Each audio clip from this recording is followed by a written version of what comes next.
Today on VLAMP, we're showing you how to create awesome color shots without any color gels.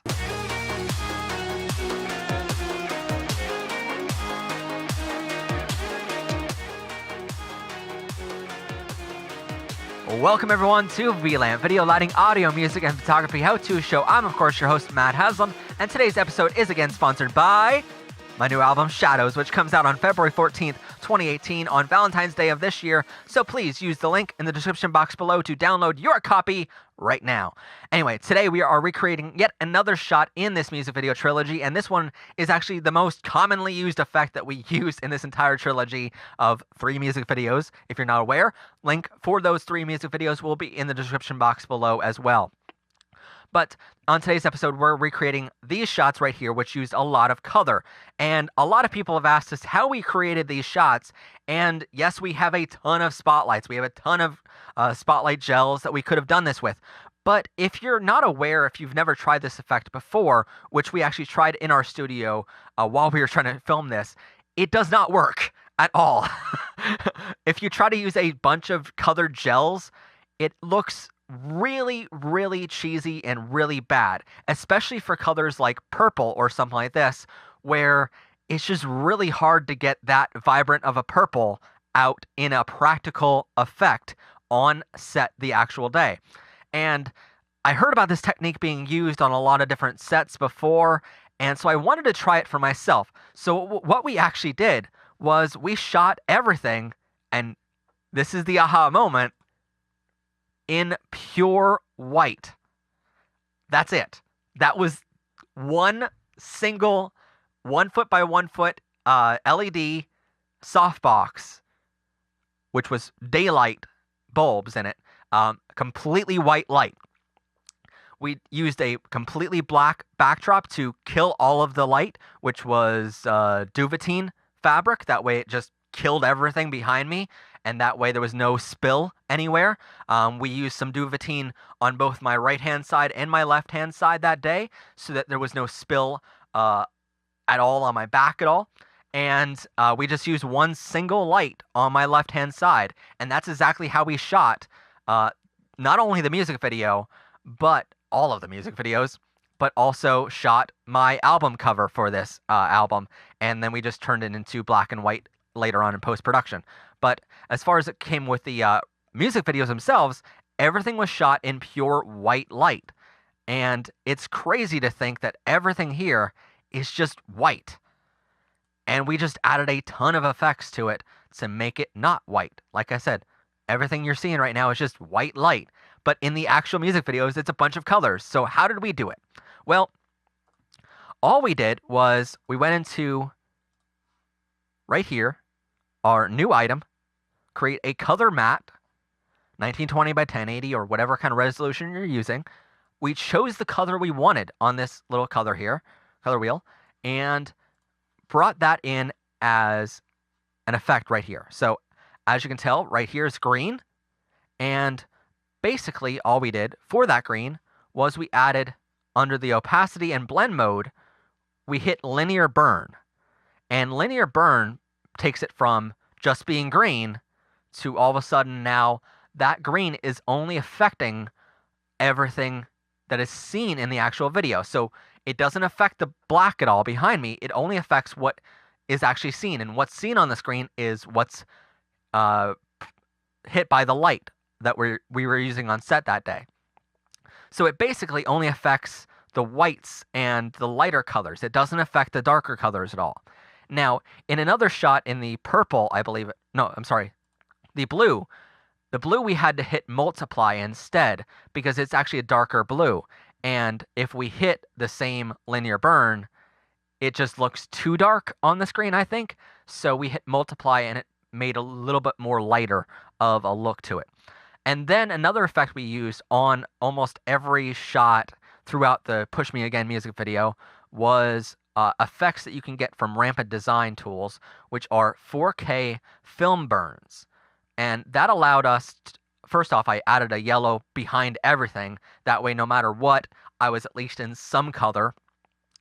So basically, if I took this effect off here, I was at least in a yellow light. And that way, it didn't look like I was in white light at all. I wanted you guys to think that I had all of these different color lights all over that set that day, which really didn't happen. It was one single light. So keep that in mind. You can create a music video with only one light. And it wasn't that expensive a light either. I mean, you could very easily replace that with a shop can spotlight that you buy from Home Depot or something like that. Really, I just did it with the softbox because it was there. And I have a grid system in my office, in my studio, so why not use the light that was already there for the show? But then we added these 4K film burns, which, if you're not aware, you can get all of these assets from rampantdesigntools.com, and I will actually show you that right now.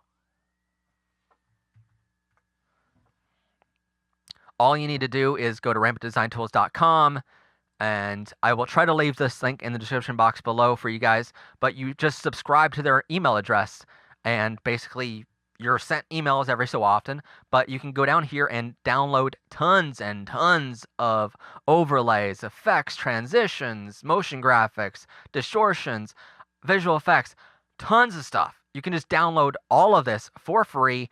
These are sample packs from their bigger packs, and if you like their stuff like that, you can download actual stuff for, and you'd have to pay for it, which I actually did. I mean, I love some of their stuff on here, and so it works with Premiere, After Effects, Final Cut Pro, Avid, HitFilm.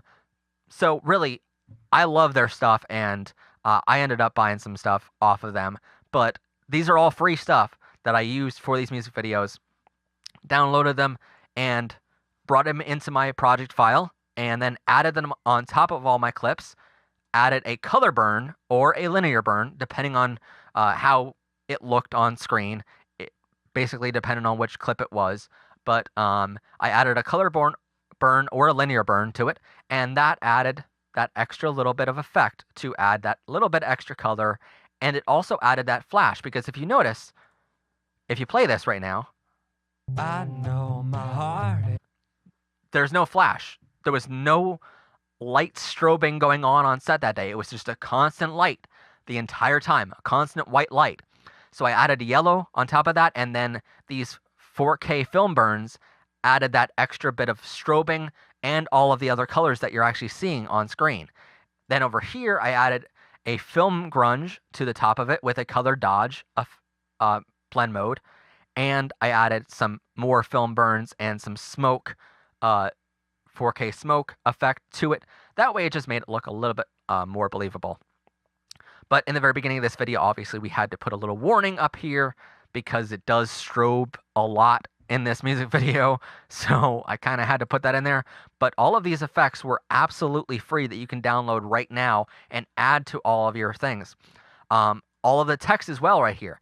This is all the text right here on your screen that we ended up using for the whole, like the title sequence and all of the teasers that came out before the album came out. And all of those are below these effects from Rampant Design Tools. And that way the effects are actually affecting the text as well. So basically these are constant text. If you get rid of all these effects over here, which I'll do right now, and you play this, the text is just moving around on screen, but it's constantly there, right? But suddenly we add these film burns, which make it strobe. We add the smoke. We add the film grunge effects to this. And all of a sudden now it looks like these pieces of text are flashing different colors and they're, strobing on screen. That was all done through these added effects that were added later and on top of that layer. So if you want these effects to affect it, you put that on those effects over top of it on your timeline. If you don't, which we actually didn't, for one of the pieces of text that we ended up using, which was this one's for you. In the original music video, this was up here, and that way it wouldn't affect that layer, and that way all of these different colors and the strobing wouldn't happen to this piece of text of this one's for you, because I wanted that very apparent in the music video. I didn't want that text to go away, and I wanted that text to really stand out from the rest. And so it's just a matter of basically how you want your music video to look. But if you think you need all this really expensive equipment to do this, you think you need all these different spotlights, and if you think, well, I need someone off the side of the set that day, pressing a bunch of buttons on a lighting controller. Yes, you need that for an actual live concert. If you're planning on doing a live concert, you need someone there to run all of your lights. But for a music video, do you really? And that's kind of how I thought. Basically, I saw this effect done, and I was like, that's actually mighty brilliant of the person to think of that. And I just kept on adding things and adding colors and linear burns and color burns, and it looks amazing in the end. And it looks like I was on set and I had all these lights flashing on me, but really it was just a constant white light that I added a ton of effects to and made it look like it is now. So with all that said, that is how we did all these effects. That's how I got all these colors in the music video. And if you're wondering, later on in the video, we do have this little shot right here where all these different colors are. These 4 are different 4 subsequences in my project file, and then they're all like chroma keyed out a little bit, but not well, because I didn't want it to look like a perfect chroma key. I just chroma keyed out the black and let it go because I wanted all these colors to kind of blend at the end of that video so that it looked like all of a sudden all these colors are coming together to make the perfect white that you see at the very end. And then I added some more smoke effects, and with each and every shot here I changed the direction and the portion of the smoke effect that I'm using to make it look like it's believable, because obviously if you're changing shots, the smoke wouldn't be in the same exact spot as it was here as it is there. So I just took a little extra piece of clip somewhere else in that smoke effect and brought it in, changed the direction of the smoke where it was going, changed the scale or size or whatever, and that way it looks like it's believable. That way it looks like there was actually some smoke there on set that day. But then basically that's how the entire music video was shot for Push Me Again. That's how it was shot for Mature Town. That's how it was shot for Shadows. Everything was only shot with one single light on set that we changed the color to later. So that's how we did it. If you'd like to see the actual music videos and how they actually turned out, I will leave a link in the description box below so you can actually click on that and see the music videos for yourself. So far, you guys are loving them, and I really love doing these behind-the-scenes tutorials and showing you how it was actually done and all of the editing techniques that we use to make these films. We're going to be doing a lot more of these in the future, and I hope you guys subscribe to the channel to see all of that great content coming out to you guys every Monday at 8 p.m. Eastern Standard Time. Have a great day, everyone, and see us back here next time on VLAN, Video Lighting, Audio, Music, and Photography How-To Show. I'm, of course, your host, Matt Haslam. Bye for now.